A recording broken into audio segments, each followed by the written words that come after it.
So we're watching an eclipse tonight, and somehow I got off on the time a little bit. I noticed see that plane up there? The plane is circling the eclipse as well. I think my lens is wet. The amount of humidity we have in Texas is crazy.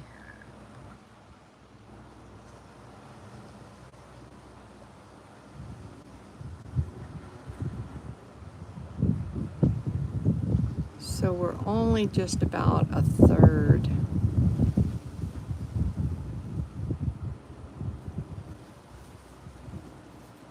About a third of the way.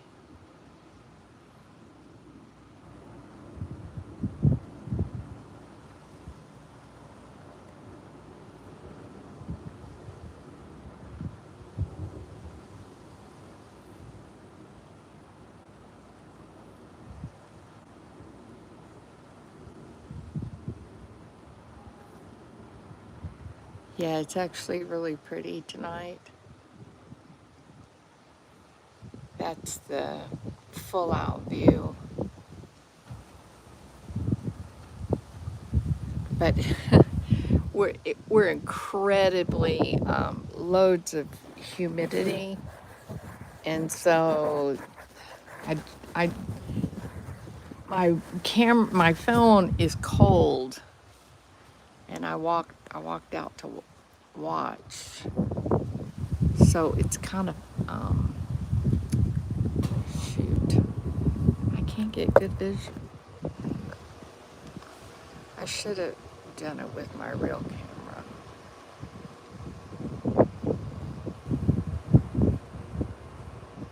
I'm sure that there's colleges and such that are doing a good live stream with very clear graphics, right? So you could probably find a high quality video. I was going to talk a little bit while we were watching this. I was going to talk a little bit about the closing arguments in the Lindsay Clancy trial. I know everybody's talking about it, right? Like there's lots of interest in the case. I'm not going to talk about like the facts of the case, and man, that is so blurry.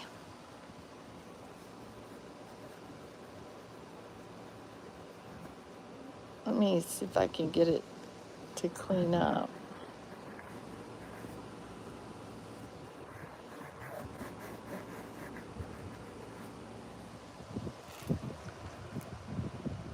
See, that looks pretty good right there. And maybe it's just that the atmosphere, there's so much like humidity hanging in the air. Anyway, so I'm struck by the number of people that like everybody who talks about this, whether talking with their friends or people in their at work or people online, whatever. People just have they're like they have these hard, fast opinions, right? Like those people that believe that she's guilty. They're not just saying, okay, I think she's guilty and here's the reason why. They're rabidly proclaiming her guilt. Like, oh, you stupid liberal women, you're all so insane and crazy. But then if you ask them questions about the case, they don't know anything about it. Like, they don't know the facts, right?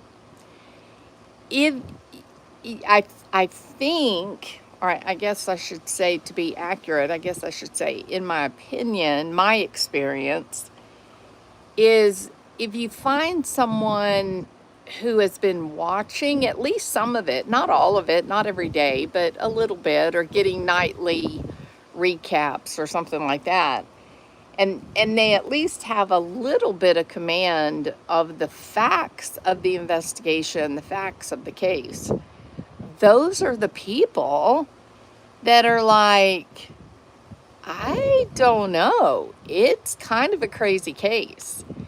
And then those people go on to say the damages, the physical injuries that she suffered don't make sense. Well, they don't make sense. If we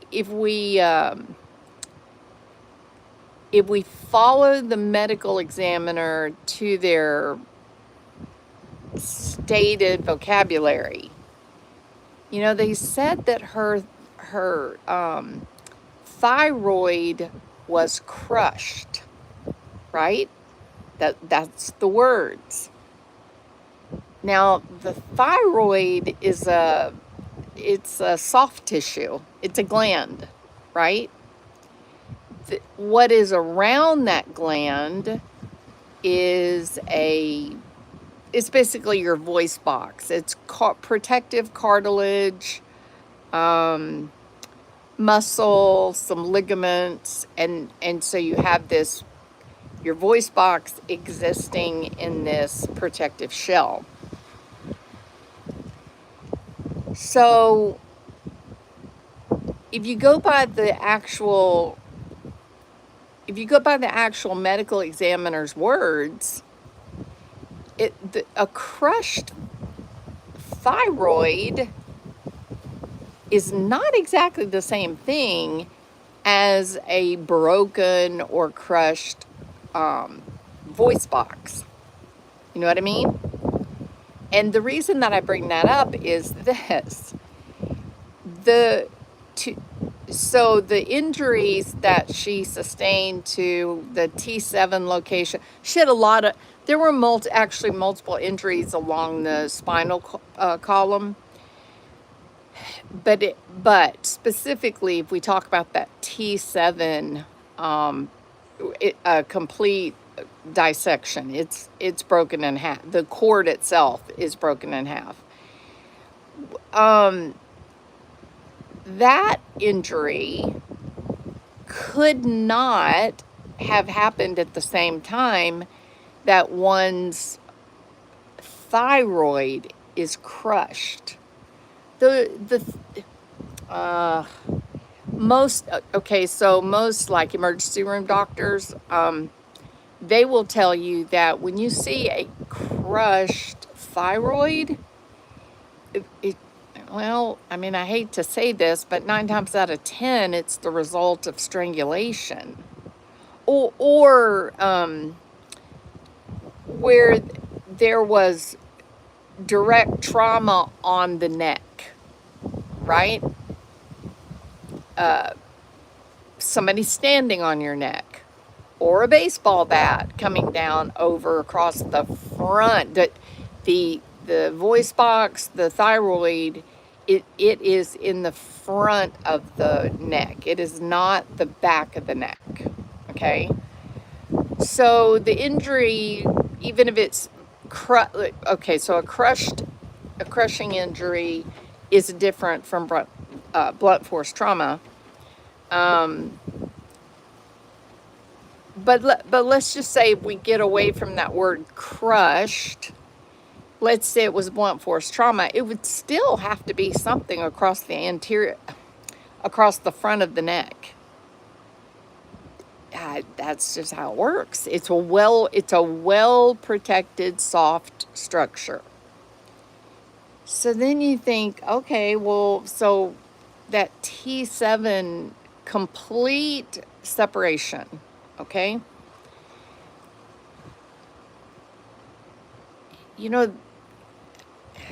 I get the explanation of Reddington's expert, and I get all that in theory, that you hit on top of your head and then the forces get absorbed around the skull and down the about the cervix. I get all that. I don't take any issue with that. She had multiple spinal injuries. It wasn't just the T7. But here's the part that's weird. The T7 spinal cord separation, it's left cut in half, basically, which is why she is paraplegic. That really usually happens when the back has been bent backwards. So, for example, if she had fallen and hit a rock so that she bent backwards, like doing a back bend, right? Now, I'm not saying that the T7 injury didn't happen as a result of the fall. I do think that I think the medical examiner and the Reddington's expert and all that. I think the description that she gave is well versed. I think trauma doctors know you dive into a pool and you hit head first, you're going to have what are nearly identical injuries to the spinal column that Lindsay Clancy had. Or if somebody, like if there's a construction worker and he jumps off a high-rise building, you get the same pattern of behaviors. I'm not taking issue with that. I'm saying, how can you have this very hard back bend as a result of the force of hitting the ground head on, and then like her back bent, her hips and her legs went kind of back behind her, and that was where that T7 directly to the soft tissues of the spinal cord.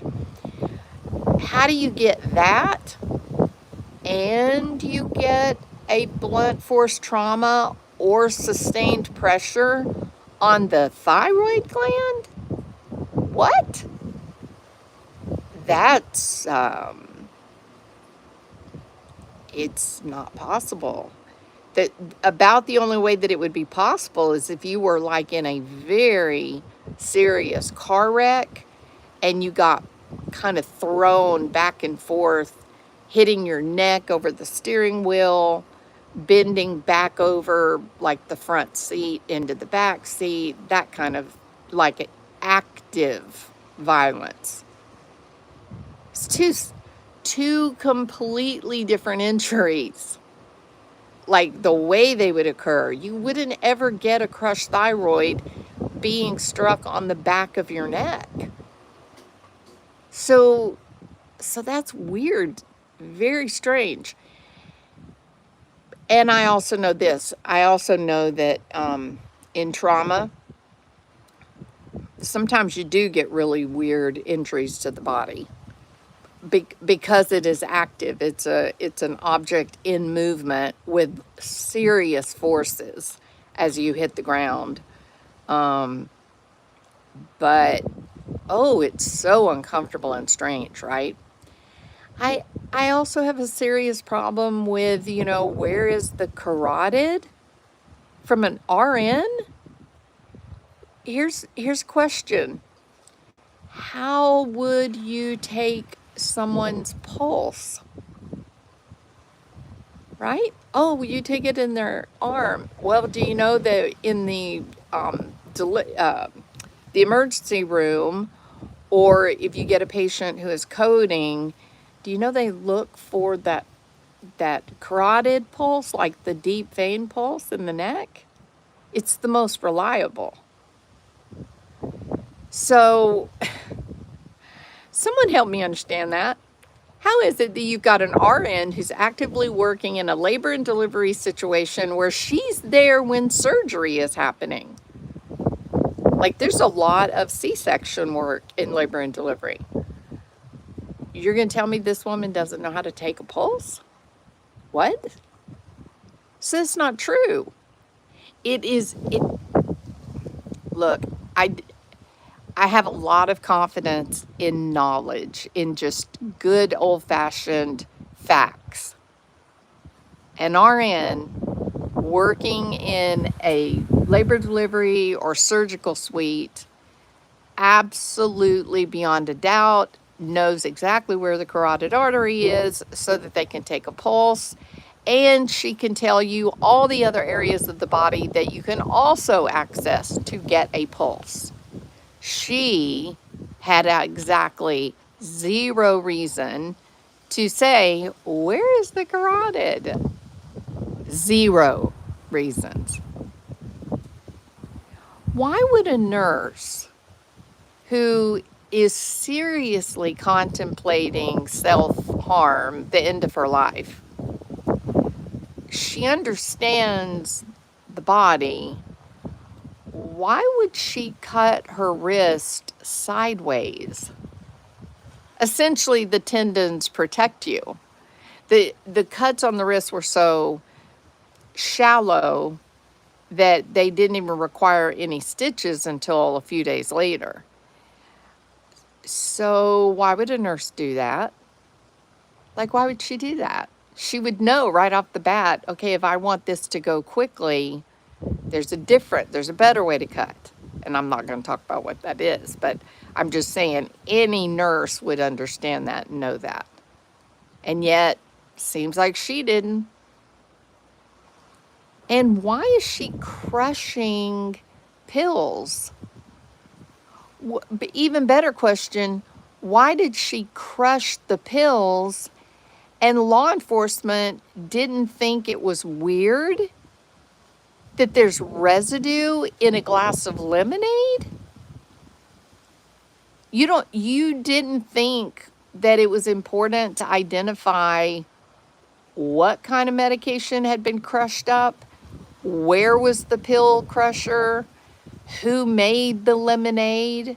Not to mention the strangeness of the food from the restaurant getting laid down with bowls and such on top of it, naming food that is not what was actually in the bowl. There is too much. Do y'all realize I haven't even gotten to any of the really, really big problems, like the timeline, like the computer is being used, and oopsie, Lindsay is literally there at a doctor's appointment where they are writing time-stamped medical notes at exactly the same time when she's supposedly doing these searches at home. There's a problem here, guys. I'm convinced of it. And when you talk to people that say, "Oh, she's guilty, she did it.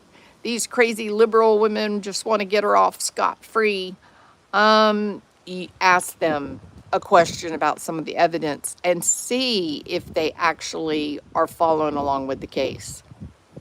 The people that have listened to at least a small amount of the case, they're kind of feeling weird about it. You don't know what to do because I think this is safe to say.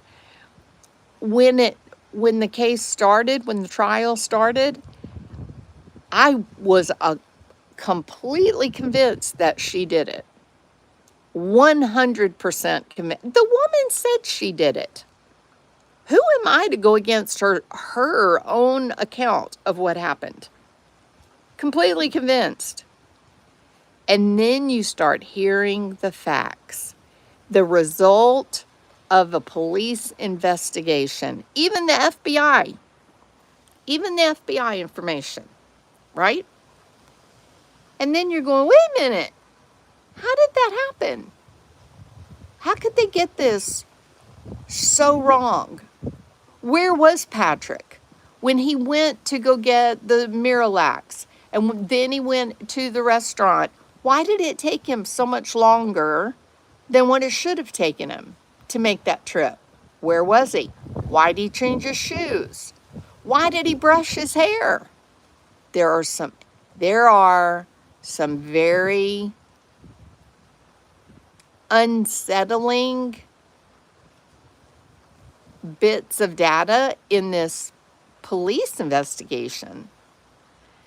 So I don't know if she did it or someone else did it. I don't know what the right answer is, but I think I felt like maybe this judge should have maybe declared,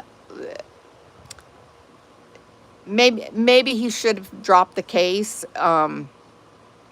without prejudice and let the Commonwealth maybe complete their investigation, follow up, try to answer some of these very uncomfortable, curious realities, um, and then still have the ability to bring charges if they wanted to. That was one way it could have been. Maybe maybe get a little more information that felt steady, right? But they didn't. And then I didn't understand. I don't understand the addition of the manslaughter charge. I mean, I know what lesser includeds are. I know why they do that. But in this case, how can it be manslaughter? She's already admitted that she did it. So how does the addition of manslaughter, given the facts of the case, the police, the results of the investigation, it's weird. It's such a crazy case. It's a devastating case. Truly awful. I was also, well, I'd like to, in a couple of days, I want to try to do a video. Um, I think Patrick has dramatically changed his life circumstances. Dramatically. He actually was in the newspaper, I think yesterday, maybe. He was in the newspaper yesterday.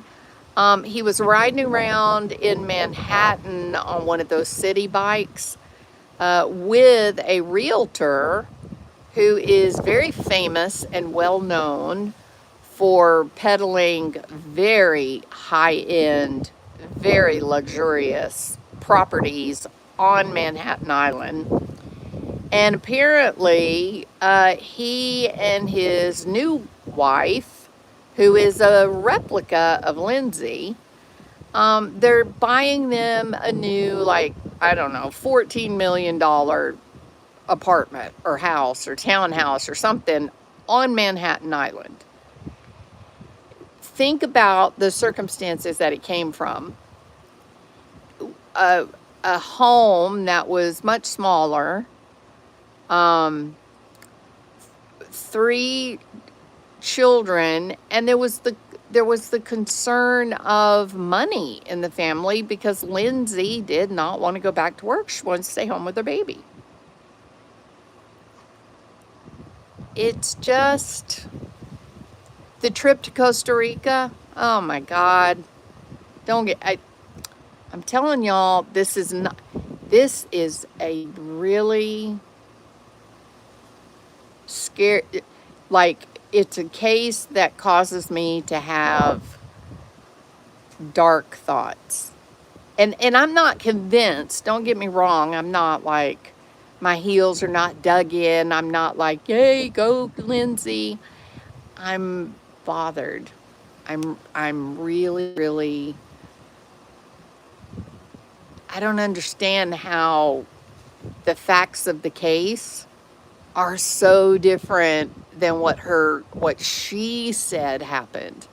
It looks like we're about a little over halfway to the full eclipse. So I'm gonna try to keep my hand steady. I wish I could see what everybody is putting in the chat. I took my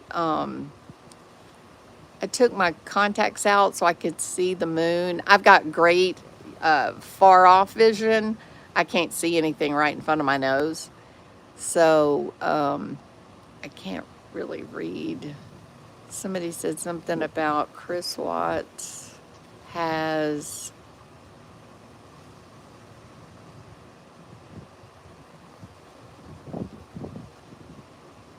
I can't read what you said here. It says after 3 years, the Chris Watts has invested Patrick. Patrick did nothing but find his baby's dead. Oh, okay. So I think what you're saying is that people are the Chris Watts case kind of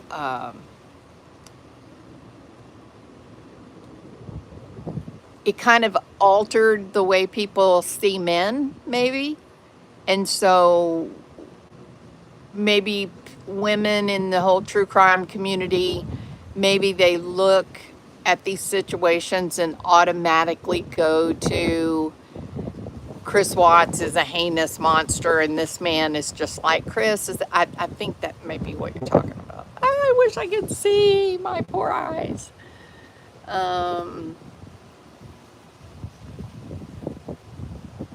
Chris Watts, not Chris Watts, okay? Oh, Commonwealth. So I said that wrong? After 3 years, the Commonwealth has invested Patrick.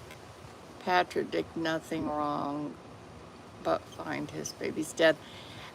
Yeah, don't you think it's strange that Patrick said that he untied the cords, but then the prosecutor said in passing, "Oh, the cords weren't tied." What? Excuse me? I mean, Patrick said he untied them, that they were tied. I think, if I remember correctly, didn't he say that he looked through the window and he could see the cords around their neck? That's the other thing. I just can't embrace the reality that with that catastrophic multiple injuries to the spinal column, but then the additional what do they call it? The Jeffersonian injury in the cervical area and the T7 spinal cord severed. It was severed. And she also hit directly on top of her head. So you're going to have, a bit of brain injury. And she's got a crushed thyroid, which would suggest that the voice box has got to have some damage to it. She says, "Oh, the kids are in the basement and I tried to kill myself." She actually had a Glasgow coma scale score of 3. Do you know what that means? 15, you're wide awake. 15, I would get a Glasgow score of 15 right now. Okay? I'm up, I'm talking, I can move around, I have full use of my faculties, my physical body. Hers was a 3, meaning 2 more steps and she was in a coma, not passed out, not sleeping. She was in a coma that you can't wake people up from. You can't shake them. You can't even stab the bottom of their foot with a nail. They don't perceive the stimulus, guys. She's a 3.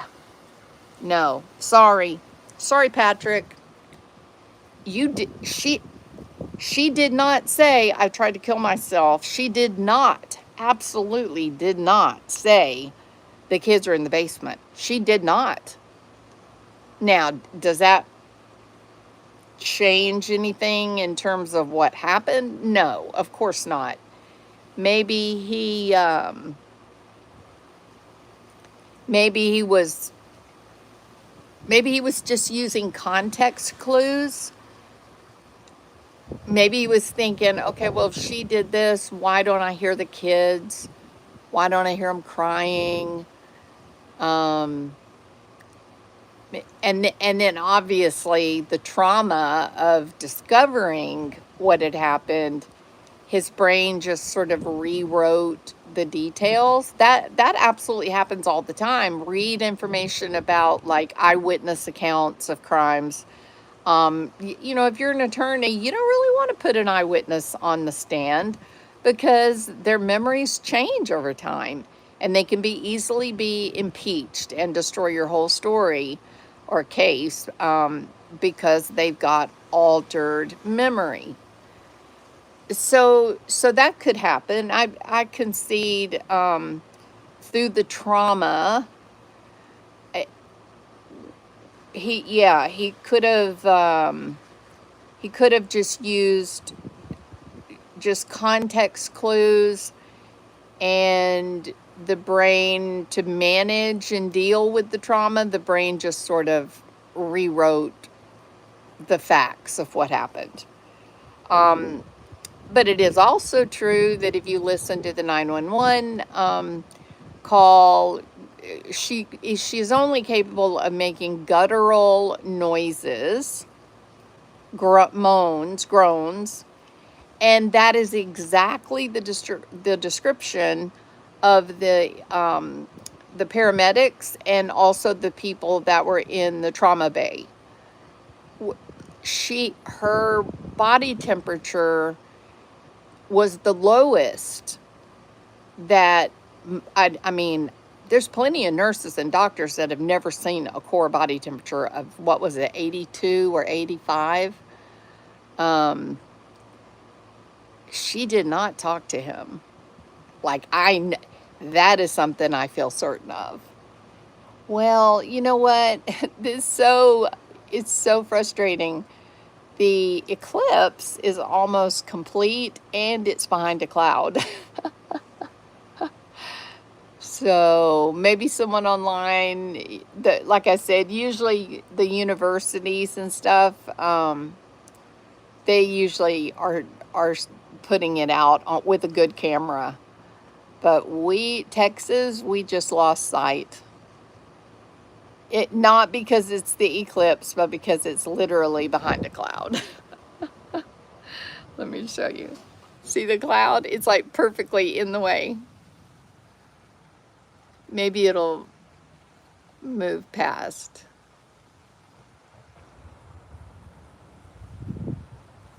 Oh, that's so disappointing, isn't it? We just have these little tiny scattered clouds around. Look at this one over here. See that one? Oh, that's so disappointing.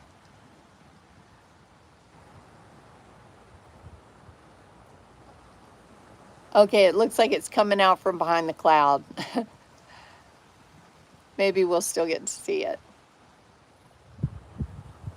So I am just, I'm baffled by the case. I can't say, I don't know what happened. When the accused, the person who admitted to doing it, when someone says, I did it, and this is the way that I did it, here's how I did it.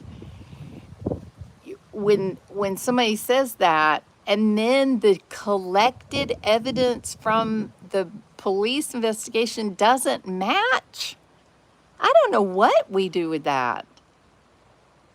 I just feel it's just weird. It's weird. This got to be one of the. What do y'all think? Is this hands down the weirdest case that you've seen in terms of like YouTube true crime stories being covered? If you think it's the weirdest case, put a 1. If you think if if you feel like it's a perfectly great case and straightforward, then put a 2. And let's see if I'm the only one that seems to be perplexed by the differences in the stated story and then the result. Like, what do you think if you've got a suspect and the suspect says, I did it, and they said, here's how I did it, but then the police investigation doesn't match the story? Isn't that weird?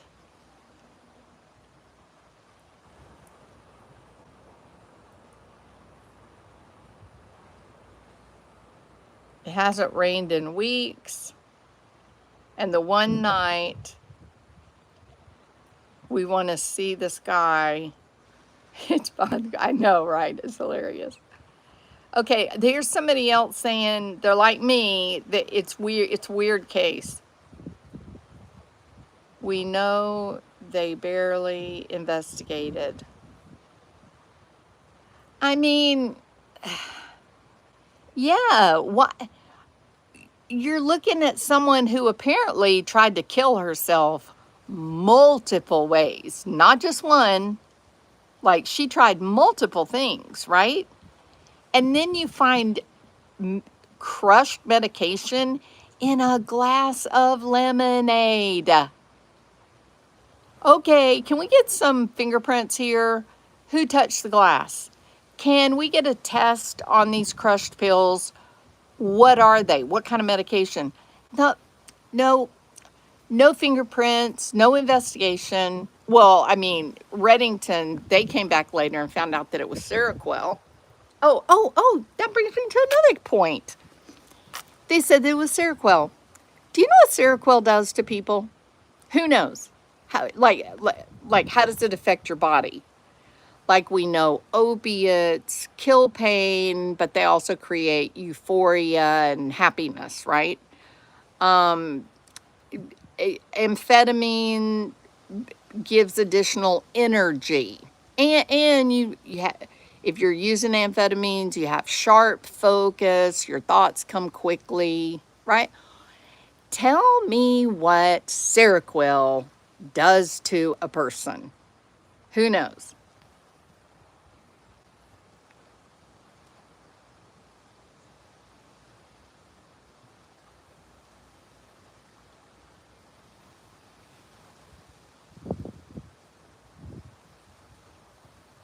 Yeah, you know what it does?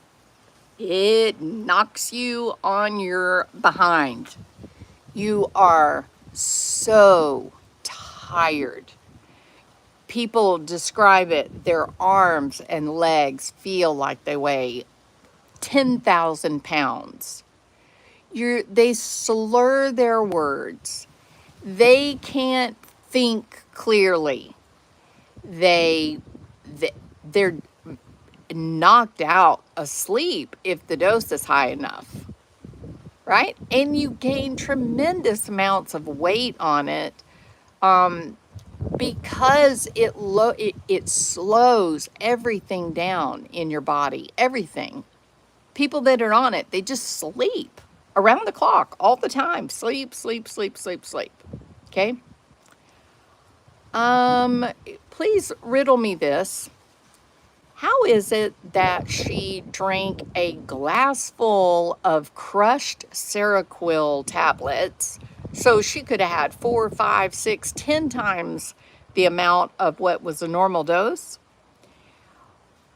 Why would she do that and then have all that energy to do what she did with 3 kids, and then cut her wrist and her neck and then jump out of a window? She has drank an entire glass of lemonade laced, overdosed with Seroquel? Excuse me? Oh no. Not real. That is not real. That did not happen. If she had drank that Seroquel, they'd have found her passed out somewhere on the floor, in the bed. She would have been sleeping, snoozing her butt off. the last thing that she would have felt like doing was walking up and down the stairs. That wouldn't have even been, uh, uh, no, no, she wouldn't even think of that. There is something wrong with this case. I don't know what it is, but it's not one strange bit of fact. It's not two strange bits of facts. The whole damn case stinks to high heaven. And I agree, whoever that was that said, the investigation was not completed. It didn't seem like. I totally agree. The only people, the only place that the story of the chicken nuggets came from was Patrick. That he saw him eating, that he was going to be, she was preparing the chicken nuggets or something. It wasn't even chicken nuggets in the bowl. And who do you know that served chicken nuggets in a bowl? It was a salad. It was cucumbers. I don't know. It's I don't know what it means, but I saw Billy Bush had Alan Jackson from the Karen Reed case. Billy Bush had Alan Jackson on his show today, and he said he didn't think they would ever get all these jury members to agree on a guilty verdict. Not with the way that the prosecution presented the case. He's expecting a hung jury. Now, Billy Bush did follow up and say, what about the opposite? Do you think that you could get a panel of jurors to vote not guilty, depending on how the facts came out in the case? And he said, yes, I think they could do that, but they're never going to get that many people to say that she's guilty, not after the facts that were presented in the case. So he's anticipating it's going to be a hung jury. So I think no, we're behind the damn cloud again. Shit, it's another cloud. Oh man, look. Behind the cloud, and it's behind the cloud, and it's during the eclipse. The eclipse is happening right now, y'all. Right now, and we can't see it. It's obscured by the cloud. Oh my gosh. Well, so be it. That's the way the cookie crumbles. Didn't she confess to? Yes, absolutely. She confessed. She said, I did it. She was questioned by many people multiple times. Tell me the actions you took. Tell me what you did. She gave the action. She told them what she did. But listen to this. This is also a fact that came out in the trial. She said that she took the knife and she cut the screen upstairs, the upstairs window that she jumped out of. She cut the screen, right? That's what she said. Except there's a problem. Who knows what the problem is? The screen was not cut. It was intact. Wait a minute. Why are you saying you cut the screen, Lindsay? I know what Reddington said. He said, oh, she was having a delusion. I don't know if I think about that. That's not exactly the way delusions work. How crazy is that? There's something off. There's something so... There's just the logic. It's gone. There's no logic in this. There's the moon again. I don't want to drop my phone.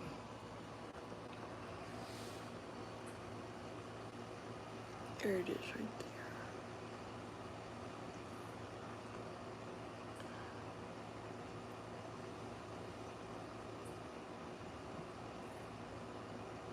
You can really tell it's a ball when it's almost totally obscured.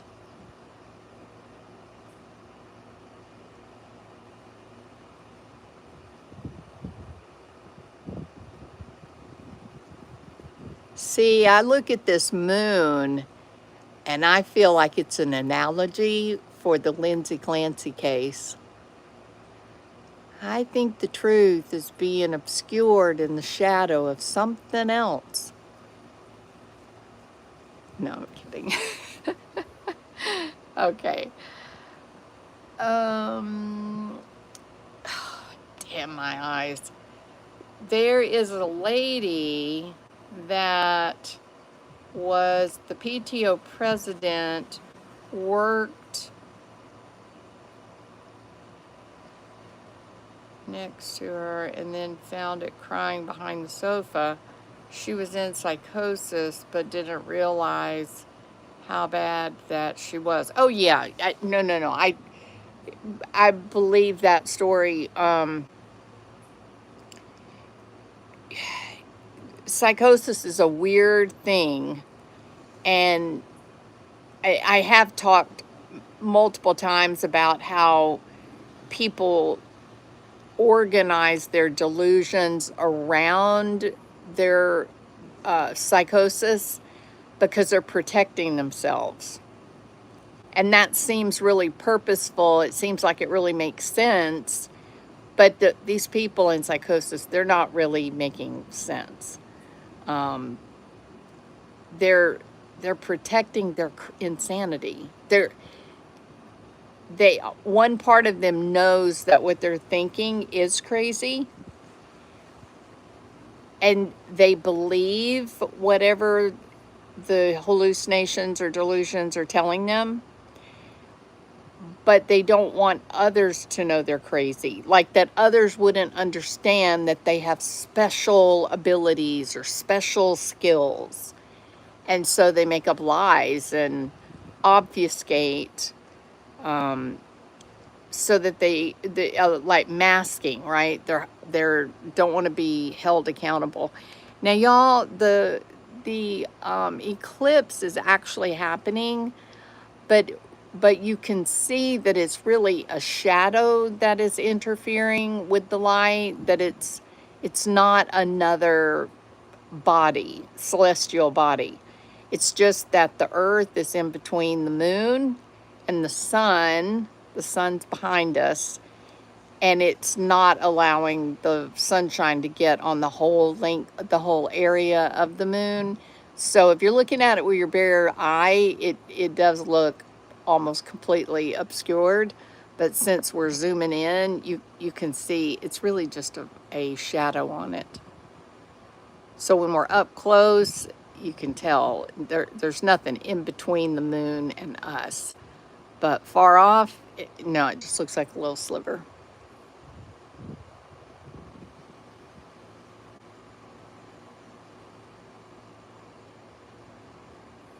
And if I look at it with just my bare eyes and not use the phone, it I can't see the actual. Well, I guess it kind of glows like a dark, kind of a dark gray, right? It's like that saying, crazy people don't know they're crazy. It's exactly like that saying.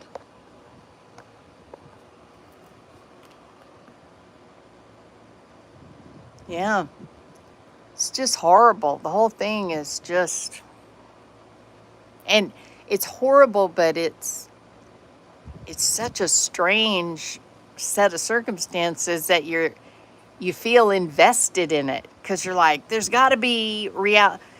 Any day now, we're going to get some kind of information that is going to shed light on all this wackiness, and it never came. We never got that. It's even more weird now that we're on verdict watch than it was when the silly thing started. It's horrible. It's terrible. Something something happened in the Clancy house that day that defies logic. Even if you're to believe the police investigation. And I don't care what anybody says. I feel really uncomfortable with that Costa Rica trip. That Costa Rica trip it's bad news, y'all. That's bad news. I don't think this thing is over with.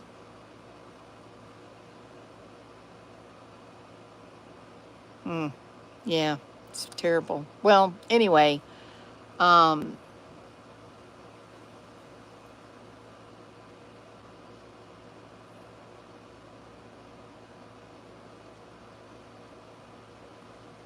what did y'all think about the prosecution's case? Do you feel like they did a good job?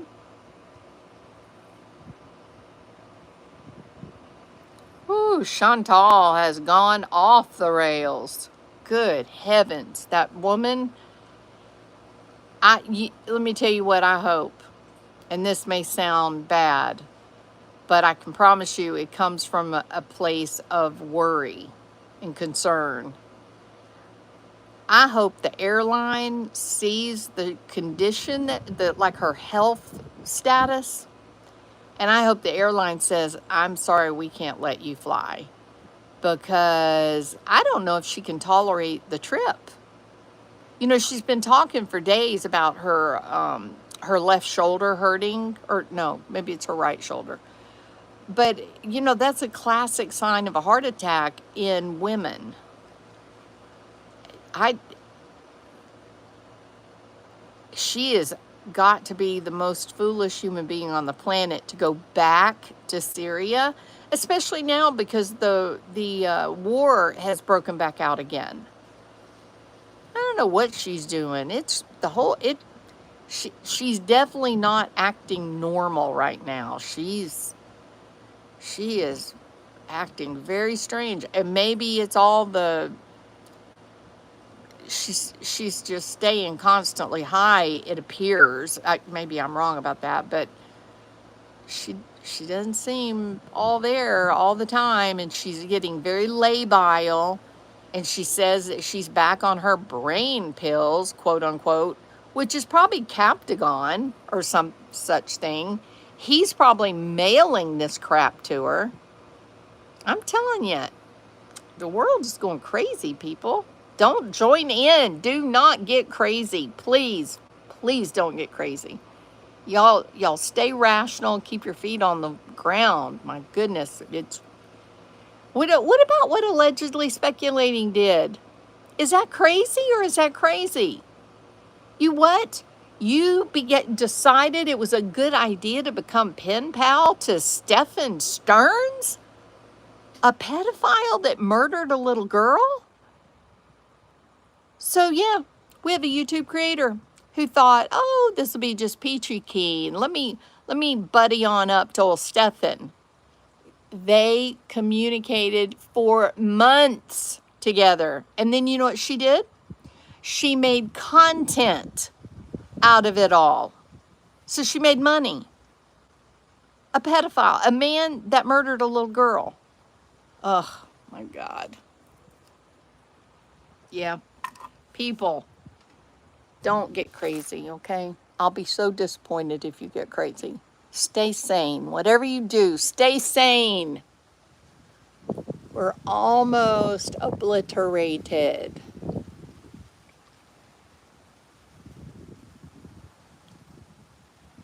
Take your meds.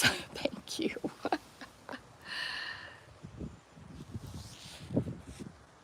I don't know how much longer we're going to be able to see it because it's moving over my house. Wait a minute, I've lost you. There you go.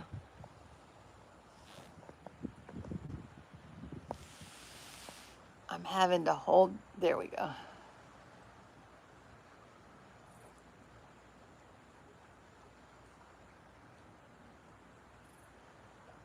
Oh, he's so gross. He's filthy. And you want to hear the weirdest thing? Listen to this.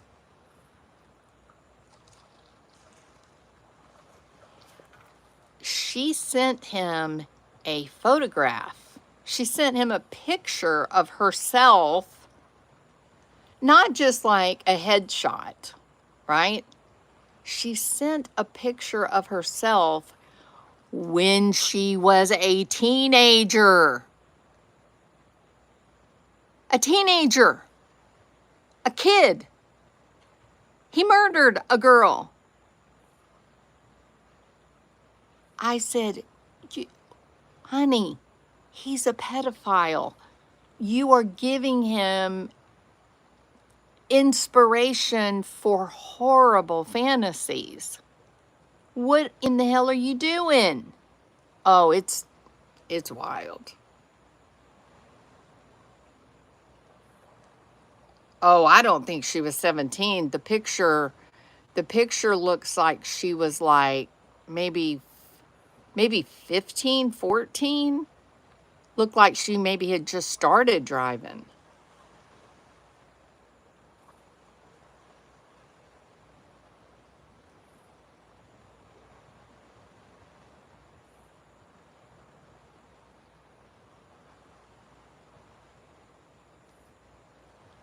Oh,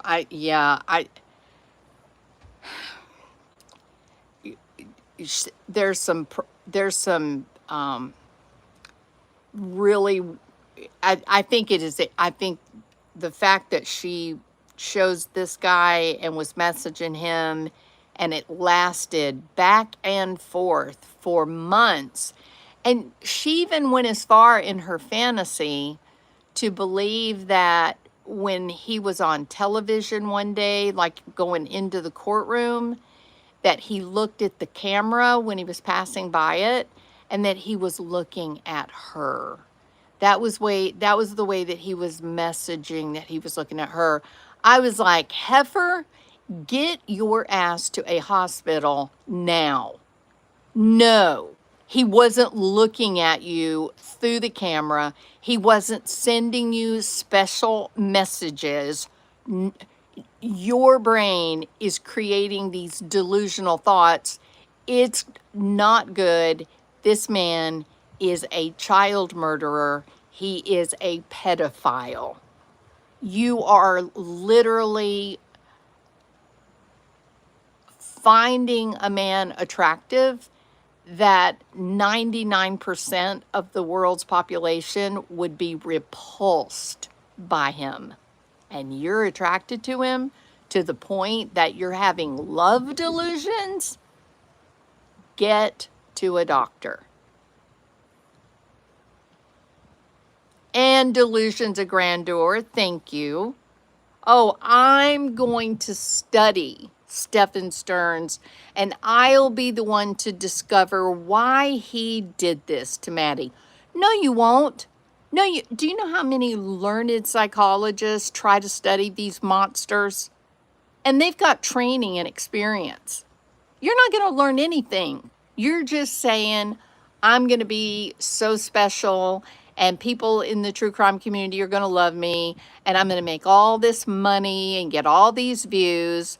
And then you got so deep into it that you're now literally having love fantasies. It's rough. You gave him your photograph. Don't ask me what they do with your photograph.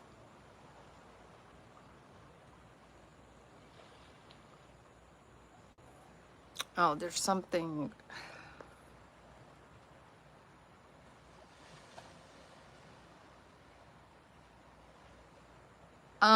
Mods, somebody read those restricted messages. I can't read them because they're very, like a light gray.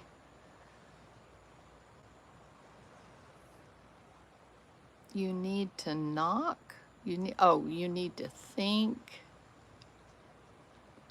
Oh, I'm thinking. All right. Yeah, no, I've said, I've said that I feel very uncomfortable with true crime creators befriending victims or their families. And that includes, contacting perpetrators as well or suspects. I don't think that's good either.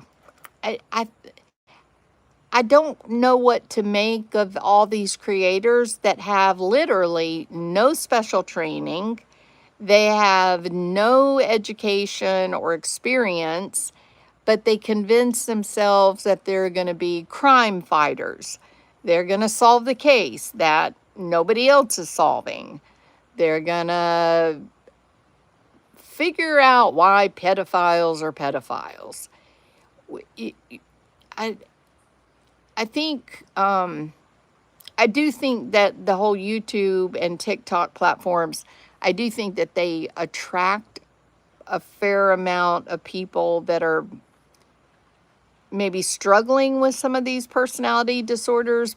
Not certainly not that, the majority have personality disorders. I would know that's not what I mean.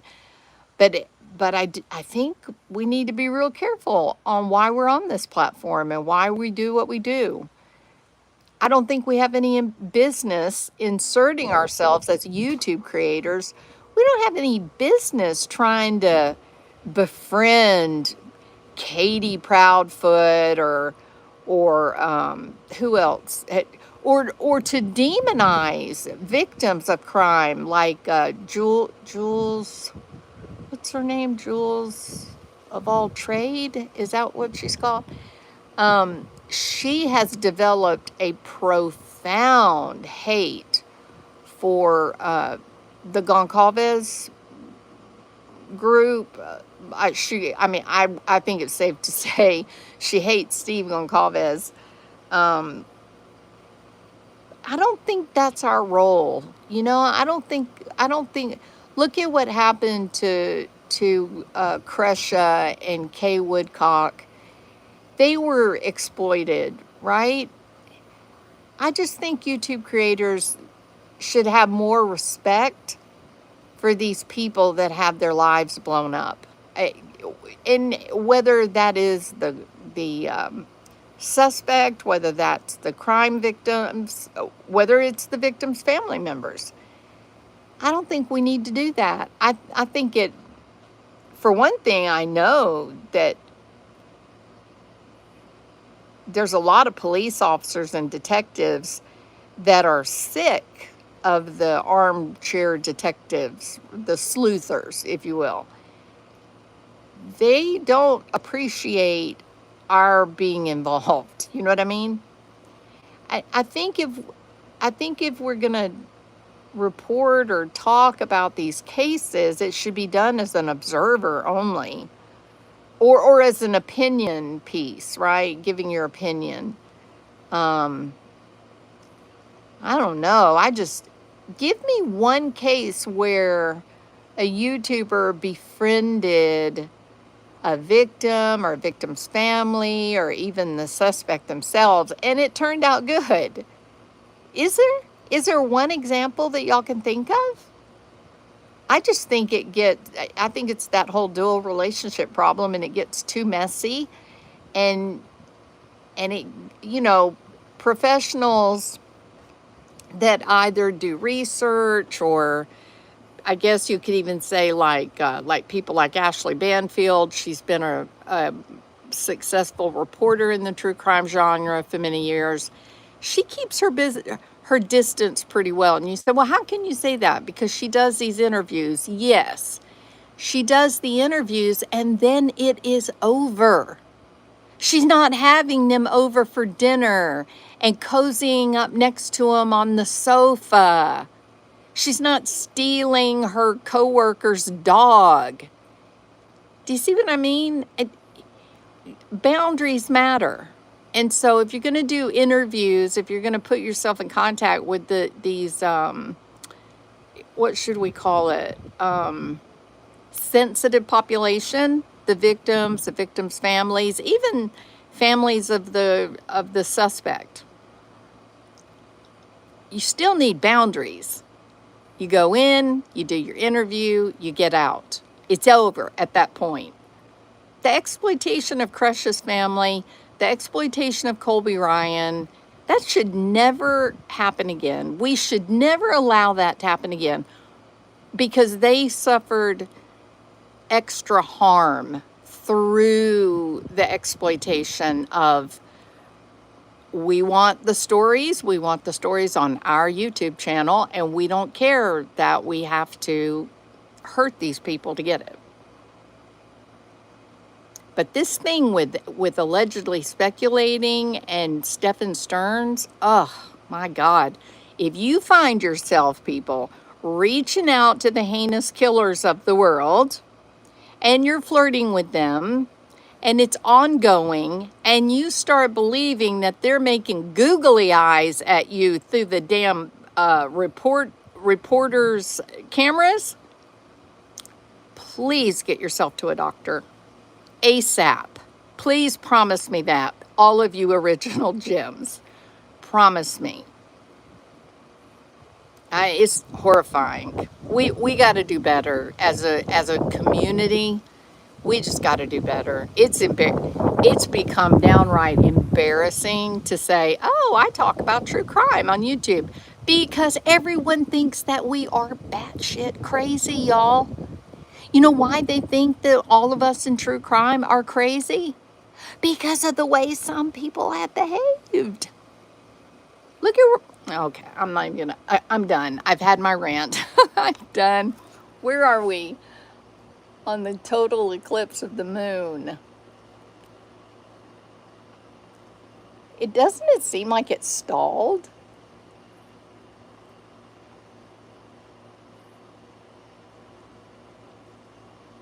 Seems like we've been at the same place a long time. And I gotta tell you the truth. It is humid as hell out here, and I gotta go in the house. And I'm frustrated that I can't see what you guys are saying. The overlapping is scary. Yes, thank you. It is scary. It's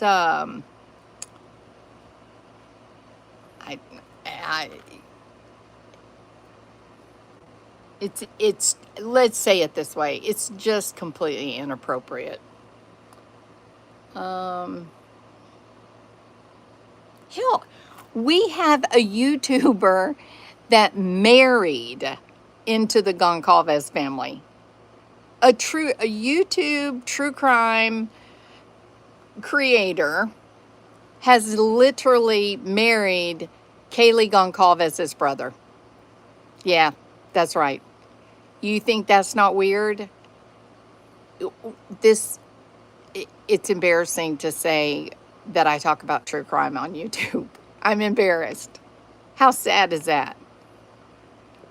It's so sad. And now we got damn allegedly speculating, excited because a pedophile is making googly eyes at her through the television camera. It's the world. It's the end of the world as we know it. The world's gone crazy, or at least the true crime genre world has gone crazy. Truly crazy. I think that's what happened with Elevated Truth. I think Elevated Truth befriended the Chris and Katie Proudfoot, because he told himself that he was going to solve the case. He was going to get close to them, and he was going to gain their trust, and then they were going to reveal what happened to Sebastian, and then he would have saved the day. If y'all agree with me, put a 1 in the chat. I think that's what happened. I think he really believed that he was going to be able to do something really good, and that he kind of did this undercover thing, like this role, this delusion of, I'm an undercover detective and I'm going to trick Chris Proudfoot into telling me what he did to Sebastian. And it drove him crazy. The pressure of what he learned made him so disturbed and uncomfortable, and the frustration, the things that he was able to learn, and then there not being an arrest, right? There not being action on the case. I think he couldn't deal with the pressure. I think it absolutely, it was just too much for him. I think that's what happened.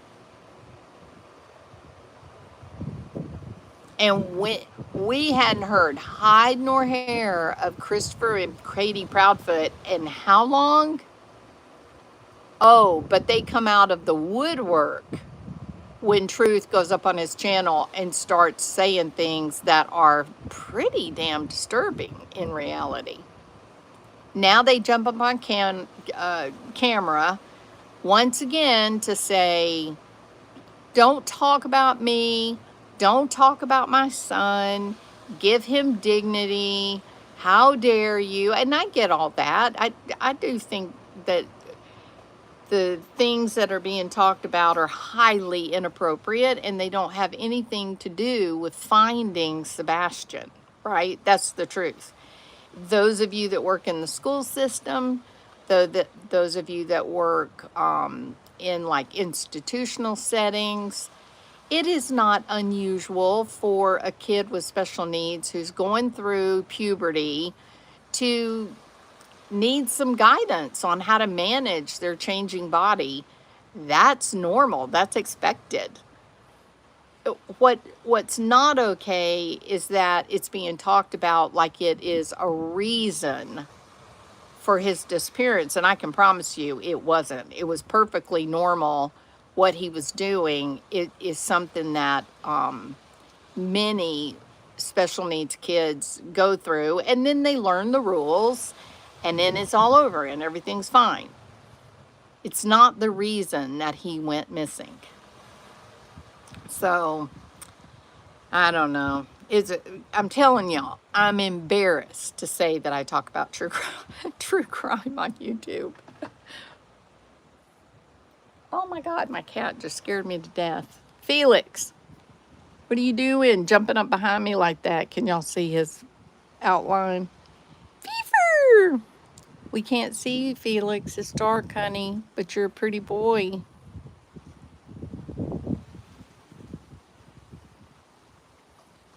Oh, it won't let me turn I thought I could turn my camera on.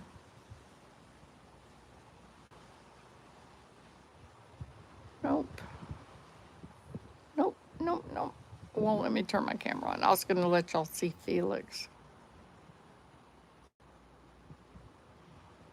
Lighting is on. Fever!